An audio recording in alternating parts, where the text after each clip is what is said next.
to come up here really quickly and make a quick little video. It is Sunday morning, the day after Shabbat. And this video is going to serve as probably like, I guess, an encouragement to those who are dealing with issues in their family.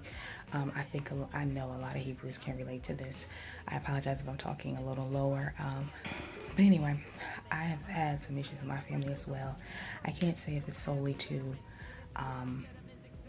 this newfound truth, because these are underlying issues that's been present for years, but it's kind of come to a head, and I just couldn't figure it out for the life of me. Like, what is this? I knew it was demonic, but I was just like, I don't understand, because it's in a situation where it's like, no matter what I say or do, or others in my immediate family say or do, somehow they're going to find fault in something we say or do.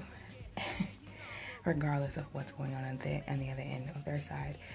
There's no accountability or responsibility for their actions. But, you know, we've been called names and talked about and pretty much shunned. I've taken a large step back myself. I have not dealt with them really at all in a great deal of time. That's mainly because I know my spirit, my attitude towards sin, it's not very nice, and I don't want to do anything that's going to cause anybody to let me rephrase that. I don't want to do anything that's going to make me have to go back on the altar and pray even more, because I'm taking a step back. So anyway, to make this video really quick, you know, we've been called troublemakers, and I'm just like, I didn't understand it. What's the deal with that? And then I was thinking a few nights ago, I was like praying about it, and I'm like, you know what, we are troublemakers. But for the simple fact that when we come around, we don't let sin just sit there and be present. We don't let it run amok. We address it, we call it out. And that's not necessarily done on their part. We call out the photons, we call out the pagan worship, we call out, you know, the attitudes, we call out the dispositions, we call out the mess. And so it's not necessarily done on their part when it comes to our involvement with them. But anyway, I want to read the scripture because I'm reading the Lost Books, and it says here, I'm in the Lost Apostle Clement to the Corinthians, and it's talking about, you know, those whom the Most High loves, he chaseth, you know. And it says, wherefore, this is chapter 23, wherefore let us also pray for such as are fallen into sin, that being endued with humility and moderation, they may submit not unto us, but unto the will of Elohim. And I want people to realize that when we come with correction, we're not telling you to do anything for us or to us. I'm trying to save your soul. Verse 2, for by this means they shall obtain a fruitful and perfect remembrance with mercy, both in our prayers to Elohim and in our mention of them before his saints. Let us receive correction at which no man ought to repine. Beloved, the reproof and the correction which we exercise towards one another is good and exceeding profitable, for it unifies us more closely to the will of Elohim. So if we're telling you you're in pagan worship, you need to come out of this, and you say, oh, you know, but whatever. How are you being unified to the will of Elohim? You're not receiving or accepting correction. But when we give correction, all of a sudden it's drama, it's a problem, or what have you. For so says the Holy Scripture, Yahweh corrected me, but he did not deliver me over unto death. For whom the Most High loveth, he chasteneth and scourgeth every son whom he shall receive. And then it says, jump down to verse, and again he saith, happy is the man whom Elohim correcteth. Therefore despise not the chastening of the Almighty.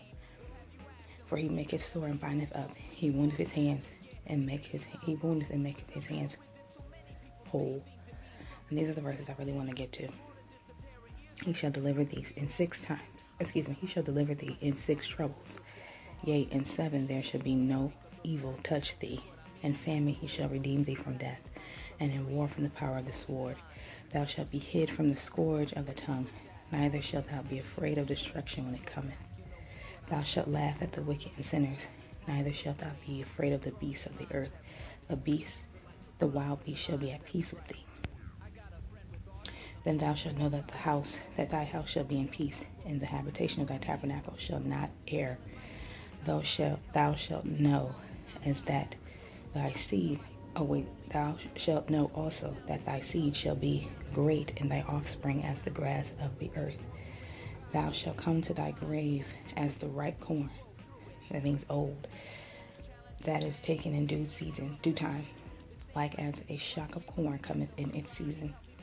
You see, beloved, how there shall be a defense to those that are corrected of the Most High. For being a good instructor, he is willing to admonish us by his holy discipline. I'm gonna stop there.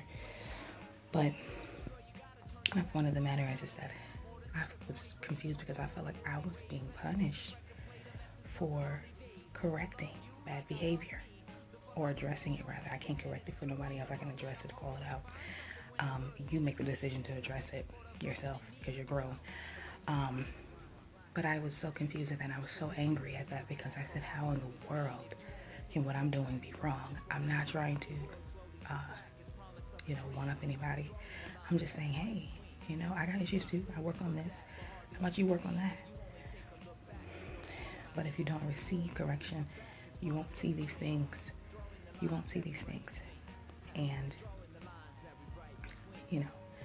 it's just sad when you have a hard heart and you're disobedient. Not to me. You're not rejecting me. You're rejecting the Most High. And because we're a package deal, then you might as well kiss me goodbye as well. But it's hard to process. It's crazy. Anyway, but I just wanted you all to be encouraged if you're dealing with issues in your family as well. For those who are not heeding to the truth or calling you names or whatever else, we all have gone through that. Scripture says, I forget where it is, but I'll probably look it up and put it in the video before I post it, or put it in the description box. Whoso loveth his mother and father more than me is not worthy of the kingdom, is not worthy of me. And that's not to say that you disrespect your parents, because the Decalogue, the Ten Commandments, says to honor your mother and your father. But if you love your parents more than the Most High, if he says, hey, you know what, I need you to separate and go do this or go do that, spend some time with me, and you're like, oh no, I want to be with my mom says this, or my dad told me I shouldn't do that, then you're not worthy of him. But be encouraged. I'm still in prayer because I'm still very much disturbed, because my mind's like, I can't process if I'm doing something that's right. Why does it seem like I'm being punished for it? But I'm gonna leave it at that. But if the Most High is bringing reproof to you, or he's chastising you, or he's sending you to chastise someone else, receive it. Pray that they receive it, because you just heard what he'll do for those whom loveth correction. The book of Proverbs talks about that all the time. A wise man receives correction, a fool doesn't. And if they don't receive it, even if it is your family, the Most High will protect you and give you a new family. And be encouraged. You may walk this journey alone. You may walk it hurt sometimes, but it's worth it in the end. And nobody's gonna take my spot out of the kingdom. Not anymore. All right, guys. Love you. Shalom. Just the sound of music, an underground steward. But see, there's more to it. Your God took the life of Brian and spoke through it. We fighting in this foreign land for my man next door.